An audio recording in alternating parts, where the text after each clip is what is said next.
Hello दोस्तों, सभी entertainment में आपका स्वागत है। दोस्तों खेसारी लाल यादव जी का दो गाना ट्रेंड कर रहा है। दोस्तों आपको मालूम नहीं है, चलिए हम आप लोग को प्रूफ करके दिखा दें। दोस्तों देखिए, ट्रेंडिंग वीडियो में हम आ गए हैं और ट्रेंडिंग वीडियो में देख सकते हैं सबसे फर्स्ट में खेसारी लाल यादव जी का गाना ट्रेंड कर रहा था। दोस्तों चलिए आप लोगों को फिर से दिखाते। देखिए सबसे फर्स्ट में खेसारी लाल यादव जी का पूरे वर्ल्ड में नंबर 1 पे खेसारी लाल यादव जी का गाना चल रहा है, जो कि गाने का नाम है सेंट के सीसी।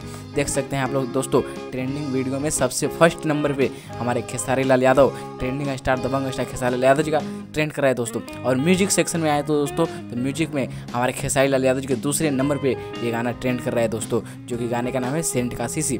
और तो था पूरे वर्ल्ड लेवल पर नंबर 1 पे दोस्तों। और म्यूजिक सेक्शन में म्यूजिक के तौर पर देखें तो एक 4 नंबर पे खेसारी लाल यादव जी का म्यूजिक ट्रेंड कर रहा है। दोस्तों जो कि 4 नंबर पे गाने का नाम है डाल के चला, जो कि गाना बहुत मस्त वायरल हो रहा है। दोस्तों अपना जवानिया पोढ़नी डाल के चला, बहुत ही बढ़िया गाना आया था। दोस्तों ये 4 नंबर पर ट्रेंड कर रहा है और सेंट के सीसी ये 2 नंबर पे ट्रेंड कर रहा है। दोस्तों और देख सकते हैं सेंट के सीसी नंबर 2 पे ट्रेंड कर रहा है। दोस्तों और डाल के चला वो भी नंबर 4 पे ट्रेंड कर रहा है। दोस्तों देखिए नंबर 1 पहले तो पूरे वर्ल्ड में सेंट के सीसी गाना पूरे वर्ल्ड में नंबर 1 पे चल रहा है। दोस्तों देख सकते हैं आप लोग को